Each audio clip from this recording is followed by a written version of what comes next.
नमस्कार साथियों, आपका हार्दिक स्वागत है आपको यूट्यूब चैनल रतुल क्लासेस में। मैं आपको इस वीडियो में नागरिकता के बारे में पढ़ाऊंगा, जो संविधान में भाग 2 में दिया गया है और अनुच्छेद 5 से 11 तक है। यदि इस शब्द नागरिकता शब्द को बोला जाए तो इसमें 2 शब्द निकल के आते हैं, एक नागरिक और दूसरा नागरिकता।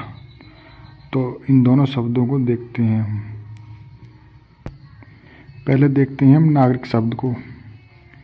राज्य में निवास करने वाला, राज्य में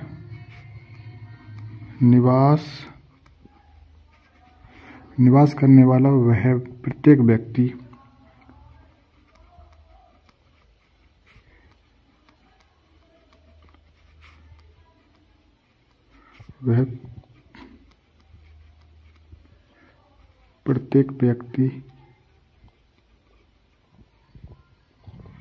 प्रत्येक व्यक्ति जिसे राज्य की पूर्ण सदस्यता प्राप्त हो,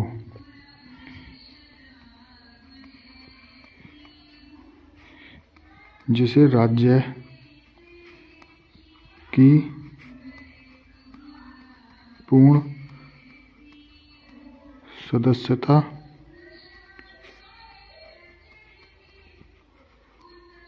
प्राप्त हो तथा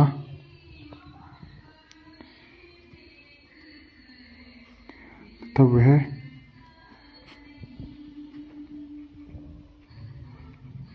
अपने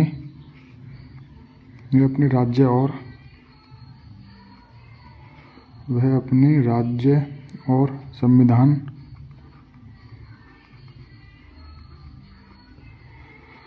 संविधान के प्रति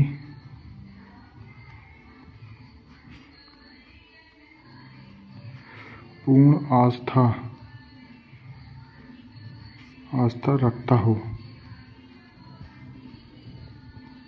रखता है, नागरिक कहलाता है।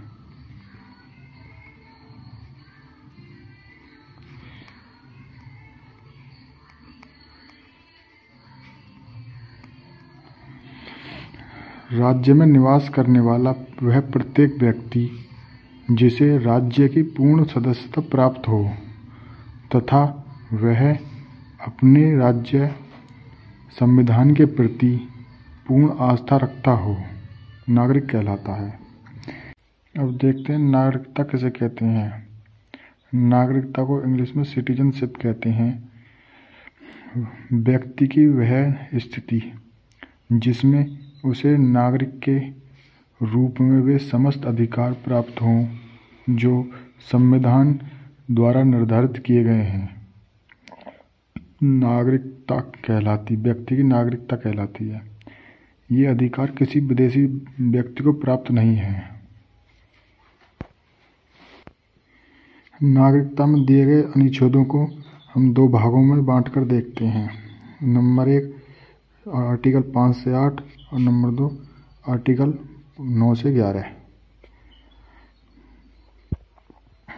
5 से 8 में संविधान के, इसमें क्या दिया गया है, संविधान के लागू होने के समय किस किस को भारत की नागरिकता प्रदान की जा सकती है, और इसमें है नागरिकता के संबंध में संसद के अधिकार एवं शक्तियां।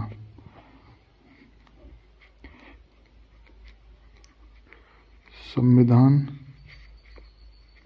के लागू होने के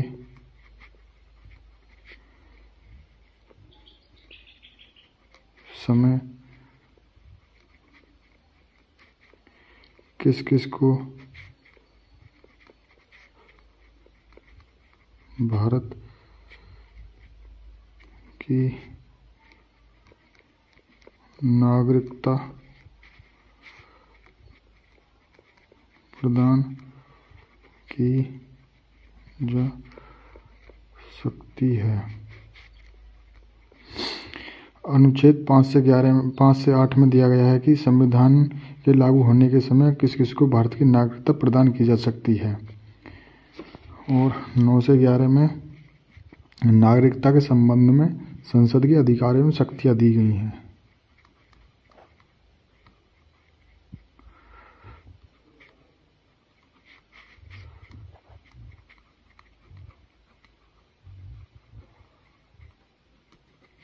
संबंध में संसद के अधिकार एवं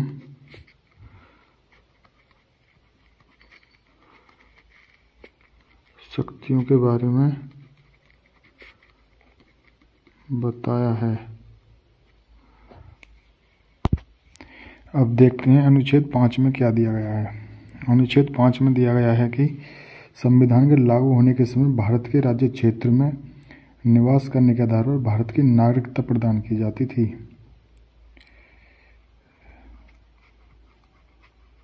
संविधान के लागू होने के समय भारत के राज्य क्षेत्र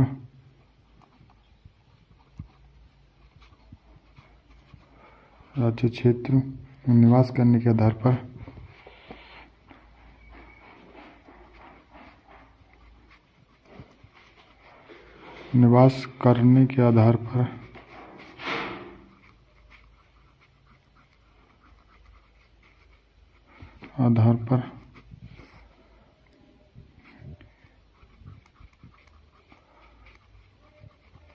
भारत की नागरिकता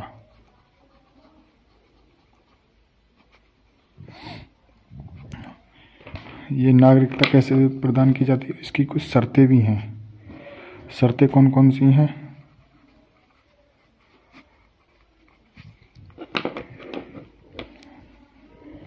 वह व्यक्ति भारत के राज्य क्षेत्र में जन्मा हो।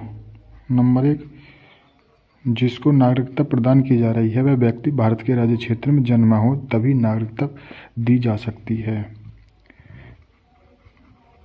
व्यक्ति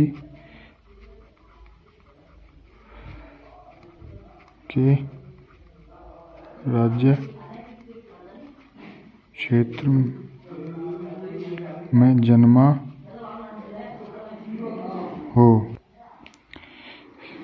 शर्त नंबर 2, माता पिता में से कोई एक भारत में जन्मा हो।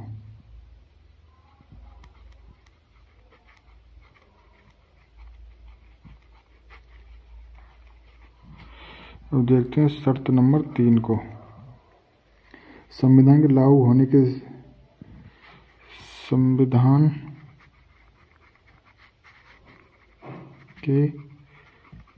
लागू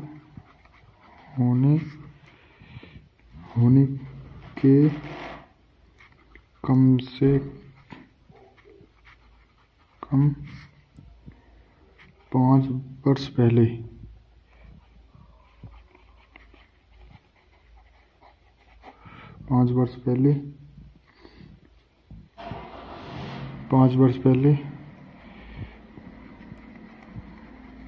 भारत में रहा हो।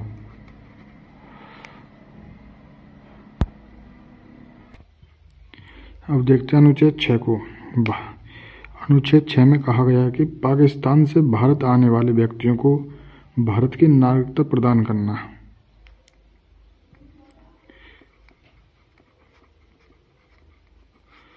पाकिस्तान से भारत आने वाले व्यक्तियों को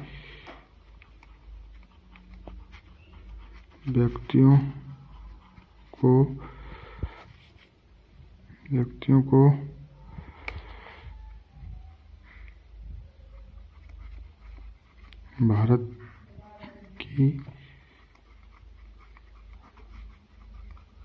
नागरिकता प्रदान करना। इसमें एक द्वारा नागरिकता प्रदान करने के लिए पाकिस्तान से आए व्यक्तियों को एक परमिट नियम लागू कर दिया गया था, जो 19 जुलाई 1948 का परमिट नियम कहते हैं। इस डेट से बाद में आए व्यक्तियों को नागरिकता दिलाने के लिए परमिट फॉर्म भरना पड़ता था और 6 माह तक भारत में रहना अनिवार्य था।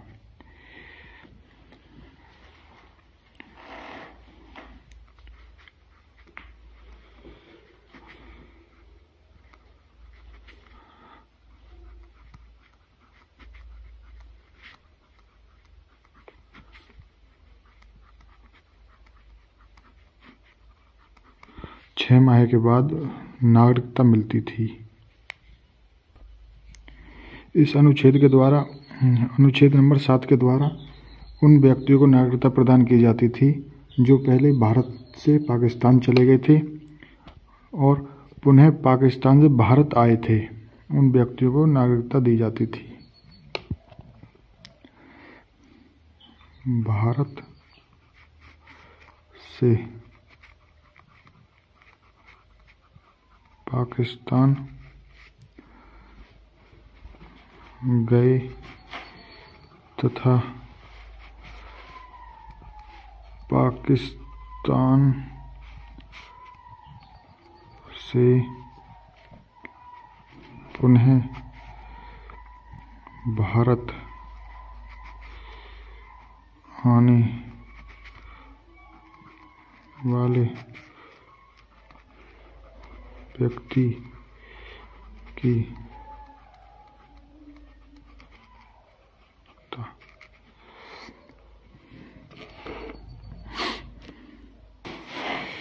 यदि आर्टिकल 7 को विस्तार से समझा जाए तो इसमें देश का विभाजन होने से पहले कुछ लोग पाकिस्तान चले गए थे, लेकिन विभाजन हुआ और मारकाट चालू हो गई और कुछ लोग पुनः भारत लौटकर आ गए। तो ऐसे व्यक्तियों को नागरिकता प्रदान करता है आर्टिकल नंबर 7। इसमें 1 मार्च 1947 से पहले पाकिस्तान गए व्यक्ति तथा अर्थात भारत की आज़ादी से पहले पाकिस्तान जो व्यक्ति चले गए थे और पुनः पाकिस्तान से भारत आए, ऐसे व्यक्तियों को नागरिकता प्रदान करने का कार्य आर्टिकल 7 करता है तथा ऐसे व्यक्तियों को नागरिकता प्रदान करने के लिए पहले रजिस्ट्रेशन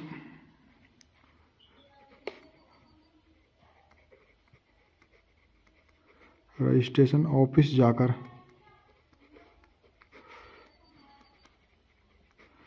फॉर्म भरना पड़ेगा। फॉर्म भरने के 6 माह तक भारत में रहना होगा। उसके बाद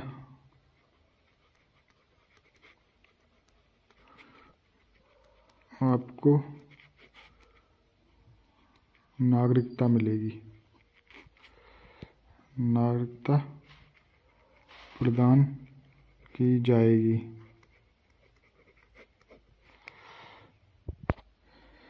आर्टिकल 8 उन व्यक्तियों की नागरिकता प्रदान करता है जो व्यक्ति संविधान लागू होने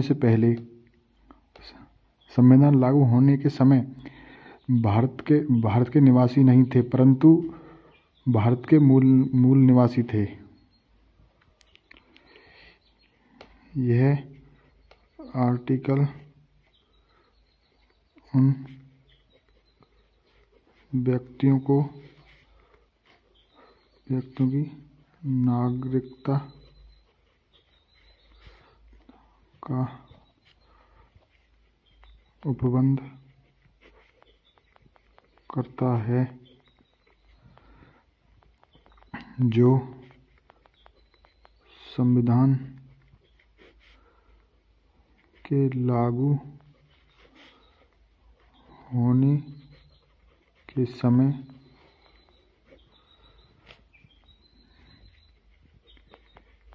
भारत के निवासी नहीं थे, परंतु वे भारतीय मूल के थे। अर्थात व्यक्ति के माता पिता में से कोई या दादा दादी या नाना नानी इन सभी में से कोई एक भारत में जन्मा हो।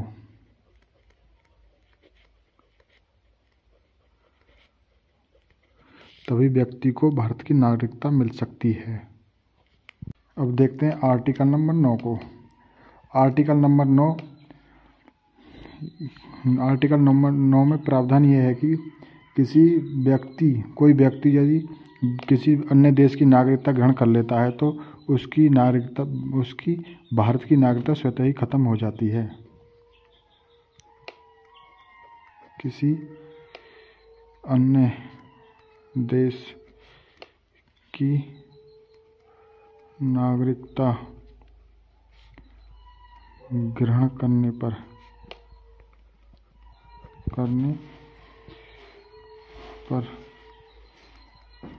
भारत की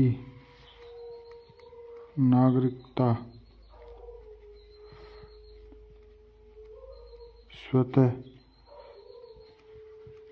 समाप्त हो जाएगी। यदि कोई व्यक्ति किसी अन्य देश की नागरिकता ग्रहण कर लेता है तो उस व्यक्ति की भारत की नागरिकता स्वतः ही समाप्त हो जाएगी। यह प्रावधान आर्टिकल 9 में दिया गया है। आर्टिकल 10 में यह प्रावधान दिया गया कि भारत की नागरिकता प्राप्त करने तथा नागरिकता समाप्त संबंधी कार्य संसद द्वारा निर्मित कानून के आधार पर होगा। यानी कि भारत की नागरिकता प्राप्त करने के लिए और भारत की नागरिकता त्यागने के लिए जो कार्य होगा संसद के बनाए गए नियमों के आधार पर होगा।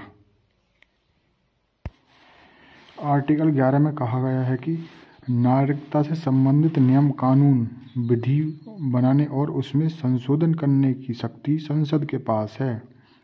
यदि नागरिकता से संबंधित कानून में कोई संशोधन करना होगा या नागरिकता से संबंधित कानून बनाना होगा तो वह शक्ति संसद को प्राप्त है। ऐसा और कोई नहीं कर सकता है। वीडियो ज़्यादा लंबी होने के कारण मैं इस वीडियो को यहीं समाप्त करता हूं और मैं अगली वीडियो में नागरिकता संशोधन अधिनियम 1955 के द्वारा नागरिकता कितने प्रकार से प्राप्त की जाती है और कितने प्रकार से समाप्त की जाती है, मैं अगले वीडियो में इस टॉपिक को पढ़ाऊँगा। और ऐसी और वीडियो देखने के लिए हमारे यूट्यूब चैनल रतुल क्लासेस को सब्सक्राइब करें और बेल आइकन को दबाएं और कमेंट करके बताएं आपको ये वीडियो कैसी लगी। धन्यवाद।